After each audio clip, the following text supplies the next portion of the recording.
people like me. You need people like me so you can point your f***ing fingers and say, that's the bad guy. That's the bad guy. That's the bad guy. That's the bad guy. That's the bad guy.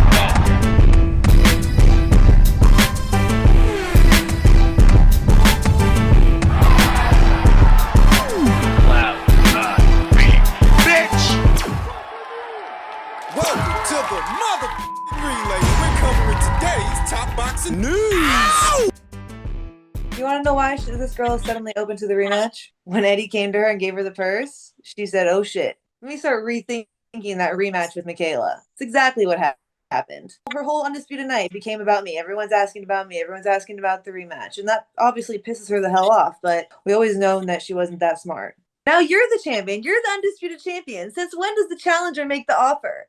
That means he's literally willing to send his unified, undisputed world champion back over to Top Rank on ESPN. Why? Only thing I can think of is that he can't afford the rematch. That is former unified super featherweight champion Michaela Mayer, who's never at a loss for words when it comes to her old buddy, Alicia Baumgardner, and you heard her. She thinks that Eddie Hearn can't afford the rematch. Sounds good. Near as I can tell, ever since their initial meeting, ever since their first fight, and hopefully there will be a second, it's been Michaela Mayer harping about a second fight. It's been Michaela Mayer wanting a rematch. So if you want it that bad... Wait a minute. Before you go accusing Eddie Hearn of not being able to afford a rematch, you tell me why your fight with Christina Leonardo was supposed to go down on the undercard of Taylor versus Catterall. That's not a Top Rank show, you know. That's a boxer show. Or it would have been. If Top Rank is shelling out so much money for your fights, you tell me why an American-born fighter was set to square off with a Greek fighter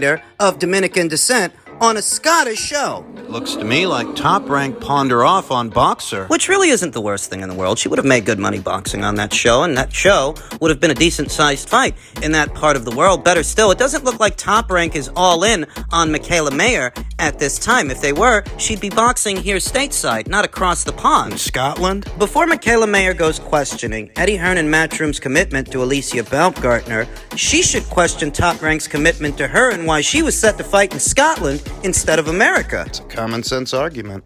I feel like she was exposed a little bit in this fight. She does gas out. She's definitely got the power. We always known she had the power, but she doesn't have the stamina. She doesn't have that, and if she wants to get in there and act like she has been calling me out this whole time, like she's gonna knock me out and she's coming for me now, like, okay, thank you. That's what I've been asking for. Please, let's do this rematch.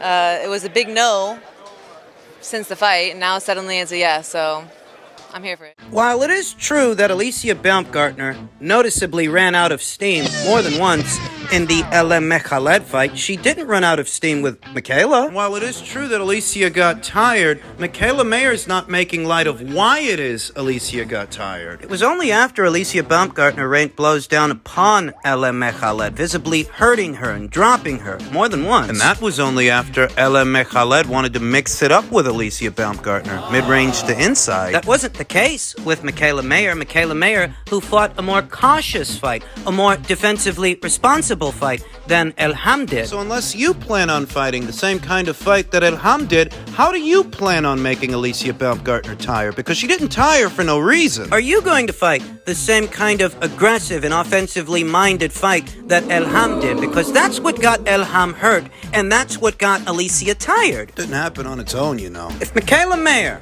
makes an adjustment to her game plan ahead of what could be a second fight with Alicia, if she takes a more offensively minded approach to the rematch, opens up a little more, throws more punches, she's that much more susceptible to counter shots, to counter punches, just like Elham Mekhaled. So she might want to rethink that strategy if she thinks that getting Alicia tired is an easy proposition. It came at a great cost to Elham Mekhaled. Is she prepared to pay it? Because I reiterate, when she shared the ring with Alicia Baumgardner, she fought a more safety-first, defensively responsible fight than Elham did. Questions that need answers. Don't know when exactly we can expect a rematch between Alicia Baumgardner and Michaela Mayer. In truth, the window of opportunity is there to do the second fight between them here and now. Call off the Leonardo 2 fight and schedule that fight. But that's at Alicia and Eddie's discretion, not Michaela's. They're not on her time. They're not on her dime. She's on theirs. In men's lightweight and super lightweight news, per a tweet from Michael Benson, Regis Prograis versus Ryan Garcia reportedly could happen if the Gervonta Davis fight collapses. It's claimed Golden Boy have reached out to Prograis' team about a potential clash for his WBC super lightweight world title, according to Mike Kopinger. You believe this? Not really. I hardly think that Ryan Garcia, given the amount of time it's been since he last saw action, would go straight in there with a Regis Prograis. It's a more dangerous fight than a Gervonta Davis fight against a more experienced fighter. Naturally bigger guy, naturally bigger puncher. He's gonna fight that guy straight away. I gotta see it to believe it. All the while, Showtime's Stefan Espinoza has said he remains optimistic that the Gervonta Davis versus Ryan Garcia fight will happen, despite the rematch clause dispute. We sent a revised contract last week and haven't heard anything. If it's down to one issue, that's phenomenal news. Oh, so Stefan Espinoza's still optimistic. Where have I heard that before? Wasn't he optimistic about the Crawford versus Spence fight that has now dematerialized? Pardon me for saying so, but Stefan Espinoza's optimism is less than encouraging from where I'm sitting. He doesn't have a choice but to be optimistic. That's all he can be at a time when Gervonta Davis is set to be arraigned February 23rd, February of this month, for domestic violence charges. I thought they squared all of that away. Apparently not. Lightweight boxer Gervonta Davis, who was arrested December 27th on a misdemeanor domestic violence charge of battery causing bodily harm, is scheduled to be arraigned on February 23rd in Fort Lauderdale, California, according to Broward County court records. Davis, 28, pled not guilty. He allegedly hit the mother of his one-year-old daughter with a closed hand type of slap, according to police, who said she suffered a small abrasion on the inside of her lip. The woman later said Davis did not harm me or our daughter, and that she made an unnecessary call to law enforcement in an intense moment where I was frantic. In a January 20th court filing, the prosecutor charged that Davis committed battery and did so in the presence of a child under 16 years of age. The woman asked the court to dismiss the charges in an affidavit filed January 24th, stating, "I do not wish to testify in this case." She wrote in a letter where she identified Davis as her boyfriend. The Vanessa Poso situation, the one we talked about here on the channel. It seems that Vanessa Poso recanting was not enough to get John Law off of Gervonta Davis's back. Apparently not. The pre-trial release conditions were modified by the court on Monday, allowing Davis to have communications with the woman by phone, email, text message, or Zoom regarding child-related matters and therapy. They are also allowed to be together in person with a therapist present. Davis is also set to stand trial on February 16th in Baltimore for his alleged involvement in a hit-and-run where he allegedly fled the scene of a car crash that involved 4 other people, including a pregnant woman. Gervonta's got a lot going on. The former 130-pound champion fought on January 7th, just 11 days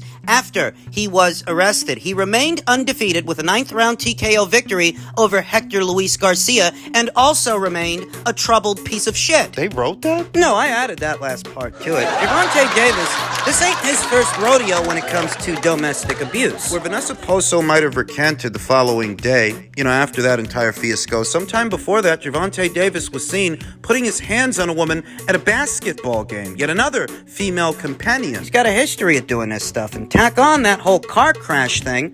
He's supposed to go to court for that next week. Between everything Gervonta Davis already has going on outside of the ring and the ongoing negotiations that are deemed non-negotiable to Golden Boy Promotions, Oscar De La Hoya. The whole bit about the rematch clause and who gets the rights to a second fight if Ryan Garcia wins the first fight. It doesn't look like there's going to be a first fight, much less a second one. It's looking more and more like things are going to fall apart. And we can talk about how the deal structure and the way that Al Heyman is negotiating, how it communicates a lack of confidence in Gervonta Davis. The fact that You're making the first fight even happening contingent upon getting the rights to a second fight. But you wouldn't have to worry about there being a second fight, a rematch situation, if you really believed in your fighter and the way you're negotiating this thing. doesn't look like you believe in your fighter. If you believe in your fighter, you'd concede the rights to a rematch, the rights to a second fight on the premise that there ain't gonna be no rematch. There ain't gonna be no second fight because you're confident Gervonta's gonna knock this guy out. Gervonta's the only one with a rematch clause anyway. Ryan doesn't have one. If he loses, it's a one and done, and Gervonta can move on. And if you're confident in Gervonta, you're not going to be stuck on this. You're gonna jeopardize whether or not the first fight even happens based on a rematch clause. Who gets the rights to the rematch? If you believed in your fighter, you'd be telling yourself, we don't need to worry about a rematch or who gets the rights to it because there ain't gonna be no rematch. Gervonta's gonna smoke him. That's if you believed in your fighter. You must not, the way that they're handling this situation. And it may not matter anyway, whether or not they agreed to terms. Gervonta Davis has a court date next week and another one later on this month. We don't know if they're gonna hit this kid with some time. They might. I thought that they sorted that situation with Vanessa Poso. Apparently they didn't. Even if they did, he's still got that car crash case. Those 4 people, one of which was a pregnant woman. This fight between Ryan and Gervonta, irrespective of agreeable terms or non-agreeable terms, seems to have been doomed from the get. Now, as far as all of this Ryan Garcia versus Regis Pregarious talk, like I said, I hardly think that Ryan would go straight into a pro-Gray fight having been out of the ring as long as he's been out of the ring. I'd sooner believe that this is a fight they would build. Keep Regis busy for a while. Get him 1 or 2 voluntary title defenses against ham and egg guys. If Golden Boy Promotions is actually serious about doing a fight like this, I don't imagine that it would be next. I imagine it's something that they would allow to marinate over time. Let Regis get a little older, a little slower, ripen him up for Till he's ripe for the picking. Ripe for the picking for Ryan Garcia. And not even exclusive to Ryan Garcia, Golden Boy needs to beef up their stable. They need fighters. They need champions. A little over a week ago, there was all that talk about them potentially signing Terrence Crawford. They could end up potentially signing Regis Prograis, who jumped into bed with Probellum. It has mostly been a fruitless endeavor. For God's sake, Regis Prograis' last fight wasn't even a Probellum show, wasn't even a Probellum promotion. It was a Marv Nation promotion. Probellum doesn't have a broadcast partner. They don't have a broadcast partner in the United Kingdom. They don't have a broadcast partner in the United States. And without a broadcast partner, there's no broadcast money. No network money, no network budget. To do fights and pay the fighters, you know how it works. You know how it is. Getting in contact with Regis and doing business with him moving forward may not even be exclusive to a Ryan Garcia fight. They need fighters, entertaining ones. They need champions. Regis is a champion, a 2-time super lightweight champion. I hardly think that Ryan Garcia versus Regis Prograis is next. Regis Prograis, who is a lot older than Ryan Garcia, is still a very dangerous fight for that fighter that really hasn't gotten his feet wet at 140 pounds against a full-fledged 140-pounder. You don't go from Javier Fortuna to Regis Prograis. So I don't think that's next. But we'll see what develops. And just in keeping with the theme of news at or around these weights, Rolly Romero to challenge Alberto Puello for the WBA 140-pound title, April date and venue to be determined. The idea that Rolly Romero is getting a title shot on the heels of suffering his first professional loss, on the heels of getting knocked out. It's fucking ridiculous. BoxingScene.com has learned that Romero will challenge unbeaten WBA super lightweight champion Alberto Puello for the Dominican Southpaw's title at some point in April at a venue to be determined. Showtime is expected to televise the Puello versus Romero match as the main event of a triple header. Romero committed to moving up 5 pounds in weight following his 6th-round technical knockout loss to rival Gervonta Davis on May 28th at the Barclays Center in Brooklyn. The North Las Vegas, Nevada native has boxed at or near the lightweight limit of 135 pounds throughout his 6-year pro boxing career. Rolly Romero hasn't boxed since May of last year when Gervonta Davis knocked him out in that way. If he fights in April, it will have been approximately 11 months since his last fight. 27-year-old Romero led Davis on one scorecard entering the 6th round of their Showtime pay-per-view main event. Baltimore's Davis, 28-0 with 26 KOs, was ahead according to judges Ron McNair and Robin Taylor, but Judge Kevin Morgan had Romero in front. A lot of people did. Through 5 rounds of action. Davis dropped Romero with a well-timed left hand in the 6th round. Romero reached his feet in time to beat referee David Fields' count, but Fields stopped their 12-round bout at 2 minutes and 39 seconds of the 6th round because he felt Romero was in no condition to continue. And for that, he's being awarded a title shot. I have to say that it's in moments like this I must lament the current state of boxing. Rolly Romero didn't do anything to deserve a title shot at 135 pounds, much less at 140 by getting knocked out at 135. Gervonta Davis knocks you out at lightweight, so that gets you a title shot at super lightweight. And this is the kind of buffoonery we have to put up with. The WBA title being on PBC Island, this is the kind of matchmaking we're getting. Alberto Puello won. The then vacant WBA belt Josh Taylor relinquished last May because the unbeaten Scottish southpaw didn't want to make a mandatory defense against Puello. You know, I would have been alright with Gary Antoine Russell, unbeaten up-and-coming southpaw Gary Antoine Russell. I would have been alright with him getting the title shot. He's done more at 140 pounds than Rolly Romero has, certainly more than Rolly. What the fuck has Rolly Romero done to get a title shot? This isn't a mandated title defense. This is likely a voluntary title defense, and the incentive for Alberto Puello to give Rolly Romero this shot is that Rolly, for all his drawbacks, he's a more well-known fighter than Alberto Puello is. Most of the boxing world, they've never heard of this guy. They don't know he's WBA champion. It behooves him to make a statement opposite the ring, Rolly Romero, lest he suffer the same fate that Jackson Marinez suffered. Jackson let it go to the cards and they robbed him. And anybody who saw that fight knows that. 140 pounds will likely be a better, more healthy weight for Rolly Romero to make because he was always very big as far as lightweights go, and he's a young guy whose body is still growing. So he'll likely feel refreshed, more refreshed at 140 than he did at 135. But these are still bad optics for the sport of boxing. Hardly seems like a sport that Rolly Romero can get knocked out at lightweight only to be awarded a title shot at super lightweight. They basically screwed every contender they have ranked in their ranked standings to help put a title in Rolly Romero's hands. That's what they're doing. Ismael Barroso is supposed to be the mandatory challenger to that belt. What's the point in paying the WBA sanctioning fees in order to achieve a rank and being ranked by this alphabet organization if this is the way they're going to operate? What's the point? Why even do it? You're going to give these people a percentage of your price. Even a nominal percentage is still too much. You're going to give these people a percentage of your price so they can sanction your fights just for Rolly Romero to get fast-tracked to a title shot. It's in moments like these that it's almost embarrassing to be a boxing fan in this postmodern era of boxing. How brazen the chicanery really is. It's ridiculous.